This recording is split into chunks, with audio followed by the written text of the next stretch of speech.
ये है इंडिया का मैप और इंडिया के नॉर्थ वेस्ट में अगर हम ऊपर की ओर जाएंगे तो यूरोप आता है। यूरोप के भी हम फर्दर नॉर्थ में जाएंगे तो यूरोप का एक पार्ट है जिसे हम कहते हैं स्कैंडिनेविया।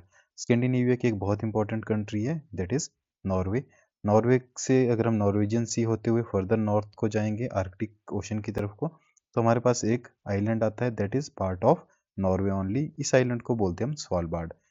स्वालबार्ड क्यों इंपॉर्टेंट है इंडिया के पॉइंट ऑफ व्यू से तो हम अभी देखेंगे। तो ये है स्वालबार्ड की लोकेशन, ये पार्ट है नॉर्वे का। ये है स्वालबार्ड का मैप और स्वालबार्ड में हम दो लोकेशन को स्टडी करेंगे। पहली लोकेशन है हमारे पास एनवाई एल्संड और दूसरी जो लोकेशन है हमारे पास ये पर्टिकुलर जॉर्ड है। ये जो जॉर्ड है इसका नाम है कॉन्ग्स जॉर्डन। और ये जो जॉर्ड है इसको जॉर्ड एक ज्योग्राफिकल फीचर है जो कि बनाए जाते हैं ग्लेशियल इरोजन के द्वारा। और अगर हम स्टडी करें तो इस पर्टिकुलर एरिया में जो ये एनवाई एल्सन जो एरिया है यहाँ पर इंडिया का एक रिसर्च स्टेशन है जिसका नाम है हिमाद्री। ये जो नाम रखा गया है ये ग्रेट हिमालयन रेंज के नाम पर रखा गया है। और यहाँ पर जो हिमाद्री स्टेशन है वो आर्कटिक एरिया में स्टडी करता है पर्टिकुलरली एनवायरनमेंट की, एटमॉस्फेयर की, ग्लेशियर की as well as marine biology की ये स्टडी करता है। यहाँ पे जो हिमाद्री स्टेशन एक परमानेंट स्टेशन है। जबकि एक हमारे पास यहाँ पर ऑब्जर्वेटरी है दैट इज अंडर वाटर और उसका नाम है इंड आर्क। और इंड आर्क हमें हेल्प करता है to understand impact of Arctic region on the Indian monsoon.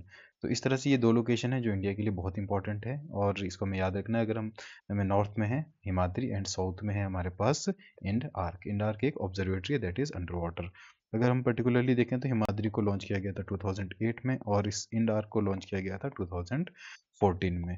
और ये पर्टिकुलर लोकेशन पूछें तो दिस इज एनवाई एल्सन प्लेस और दिस इज द कॉन्ग्स जॉर्डन। जॉर्ड है ये कि जो कि जोग्राफिकल फीचर है। अगर कभी पूछा जा सकता है हिमाद्री पर्टिकुलरली जो है कौन से एरिया में बिलोंग करता है तो ये स्पिट्सबर्गन, ये भी याद रखना पड़ सकता है समवेयर दिस में भी द ऑप्शन।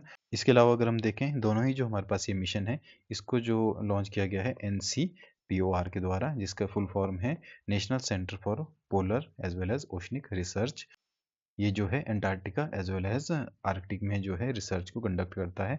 इसका जो सेंटर है that is in Goa. So this was a brief introduction about our research station in Arctic.